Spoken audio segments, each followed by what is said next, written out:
కంచె గచ్చబౌలి భూముల విషయంలో సుప్రీంకోర్టు మరోసారి తెలంగాణకు షాక్ ఇచ్చింది. తీవ్రమైన వ్యాఖ్యలు చేసింది. ఎందుకు మీరు వారాంతపు సెలవుల్లో 100 ఎకరాలను నాశనం చేయాల్సి వచ్చింది అంటూ చివాట్లయితే పెట్టింది. ఎందుకు అంటే ఏదైతే కంచె గచ్చబౌలిలో 400 ఎకరాలని ప్రభుత్వం చదును చేసి అక్కడ ఏదో డెవలప్మెంట్ చెయ్యాలి అన్నట్టు స్టార్ట్ చేసింది. కాకపోతే దీని మీద సుప్రీంకోర్టు ఆ రోజు నుంచి ఇప్పటి వరకు సీరియస్ గానే ఉంది అండ్ స్టేటస్ కో విధించింది. అందుకే ఇన్ని రోజులు పనులు జరగకుండా అక్కడ మధ్యలోకి ఆపేయడం అయితే జరిగింది. కానీ తర్వాత అక్కడ నుంచి నైట్ చెట్లను తీసే ప్రయత్నం అయితే చేసింది రాష్ట్ర ప్రభుత్వం.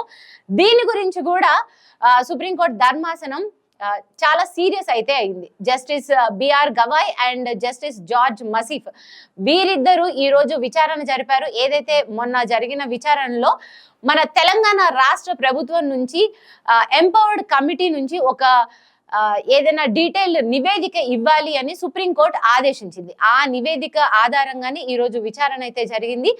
ఆ టైంలో సుప్రీంకోర్టు రాష్ట్ర ప్రభుత్వాన్ని తరపున వాదించే న్యాయవాదికి చివాట్లు పెట్టడం అయితే జరిగింది. మీరు గనక ప్రభుత్వ సిఎస్ శాంతకుమార్ని కాపాడాలి అనుకుంటే ముందు అక్కడ 100 ఎకరాలని మీరు ఎలా పునరుద్ధరిస్తారు అనేది చెప్పాలి అంటూ ఒక మాట అయితే మాట్లాడింది. మీరు ఆ 100 ఎకరాలని నాశనం చేయడం వల్లనే అక్కడ జంతువుల మీద కుక్కలు దాడి చేస్తున్నాయి, అది మీకు అసలు కనబడుతుందా అని కూడా ధర్మాసనం చివాట్లు పెట్టడం అయితే జరిగింది. దీని కోసం ప్రభుత్వ తరపున న్యాయవాది కూడా మాట్లాడారు.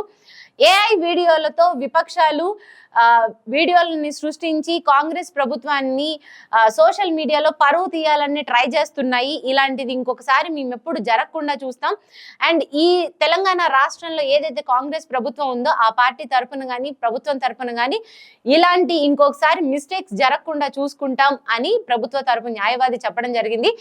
దానికి కూడా ధర్మాసనం ఏమీ సాటిస్ఫై అవ్వలేదు. ముందు మే 14 వరకు తదుపరి విచారణకు వాయిదా అయితే వేసింది. ఆ రోజుకి మీరు ఈ 100 ఎకరాలను ఎలా పునరుద్ధరిస్తారు, జంతువుల్ని ఎలా కాపాడతారు, మళ్ళీ మొక్కల్ని ఎలా పెంచుతారు, దీని మీద నాకు ఒక డీటెయిల్ రిపోర్ట్ కావాలి అని కూడా సుప్రీంకోర్టు ధర్మాసనం అడగడం అయితే జరిగింది.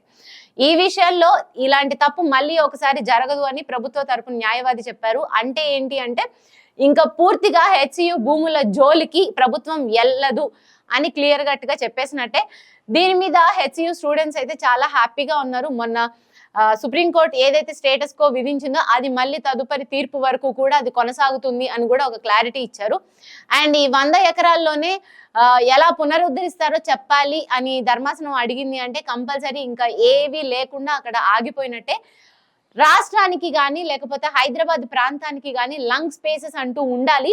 వాటి జోలికైతే వెళ్లకుండా మీరు ఎంత అభివృద్ధి అయినా చేసుకోండి అని సుప్రీంకోర్టు రాష్ట్ర ప్రభుత్వానికి హితవు పలికింది.